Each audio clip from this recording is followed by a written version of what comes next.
পাকিস্তানকে ৯-১ গোলে উড়িয়ে চ্যাম্পিয়নের পথে বাংলাদেশ নারী দল। দেখুন পয়েন্ট টেবিল এবং বাংলাদেশের শিরোপা জয়ের সমীকরণ। থাইল্যান্ডের ব্যাংককে চলছে সাফ নারী ও পুরুষ ফুটসাল টুর্নামেন্ট। গতকাল পুরুষ ফুটসাল দল পাকিস্তানের বিপক্ষে ১-৫ গোলে হেরেছিল, তবে আজ নারী দল ৯-১ গোলে পাকিস্তানকে হারিয়ে প্রতিশোধ নিয়েছেন। বাংলাদেশ প্রথমার্ধে ৬-০ গোলে এগিয়েছিল। চলতি টুর্নামেন্টে কোনো দল প্রথমার্ধে এত গোল দিতে পারেনি। বাংলাদেশ অধিনায়ক সাবিনা খাতুন প্রথমার্ধে গোলের সূচনা ও সমাপ্ত করেন। মাঝে নুসরাত জোড়া গোল করেন, নীলা ও কৃষ্ণা একটি করে গোল করেন। এতেই ৬-০ গোলে এগিয়ে থেকে বিরতিতে যায় বাংলাদেশ। দ্বিতীয়ার্ধ বাংলাদেশের দাপট বজায় থাকে। পাকিস্তান ১ গোল করলেও আরও ৩ গোল হজম করে তারা। অধিনায়ক সাবিনা এই অর্ধেও জোড়া গোল ও কৃষ্ণা আরেকটি গোল করেন। ধারাভাষ্যকর বাংলাদেশ অধিনায়ক সাবিনা খাতুনের প্রশংসা করেছেন পুরো ম্যাচ জুড়ে। শেষ পর্যন্ত ৯-১ গোলের জয় নিয়ে মাঠ ছাড়েন বাংলাদেশ এবং সাবিনা ৪ গোল করেন।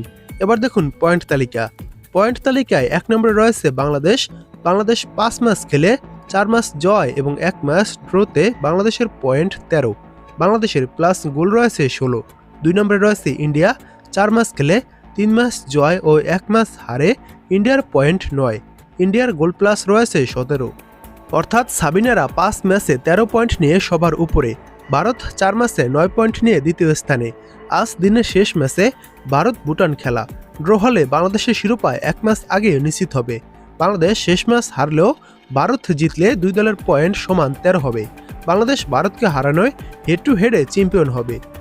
আজ ভারত ভুটান ম্যাচ ড্র না হলে বাংলাদেশকে মালদ্বীপের বিপক্ষে খেলেই চ্যাম্পিয়ন হতে হবে। পয়েন্ট তালিকায় ৩ নম্বরে রয়েছে ভুটান। ৪ ম্যাচ খেলে ২ ম্যাচ জয় এবং ২ ম্যাচ ড্রতে ভুটানের পয়েন্ট ৮। ভুটানের গোল প্লাস রয়েছে ৬। ৪ নম্বরে রয়েছে নেপাল।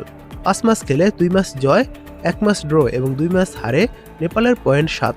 নেপালের গোল মাইনাস রয়েছে ১। ৫ নম্বরে রয়েছে পাকিস্তান। ৬ ম্যাচ খেলে ২ ম্যাচ জয়, ১ ম্যাচ ড্র এবং ৩ ম্যাচ হারে পাকিস্তানের পয়েন্ট ৭। পাকিস্তানের গোল মাইনাস রয়েছে ১১। ৬ নম্বরে রয়েছে শ্রীলঙ্কা। ৪ ম্যাচ খেলে ১ ম্যাচ ড্র এবং ৩ ম্যাচ হারে শ্রীলঙ্কার পয়েন্ট ১। শ্রীলঙ্কার মাইনাস গোল রয়েছে ৮। এবং সবার শেষে ৭ নম্বরে রয়েছে মালদ্বীপ। ৪ ম্যাচ খেলে ৪ ম্যাচ হেরেছে, তাদের কোনো পয়েন্ট নেই, তাদের মাইনাস গোল রয়েছে ১৯। এই মালদ্বীপের বিপক্ষে বাংলাদেশের খেলা ২৫ তারিখ।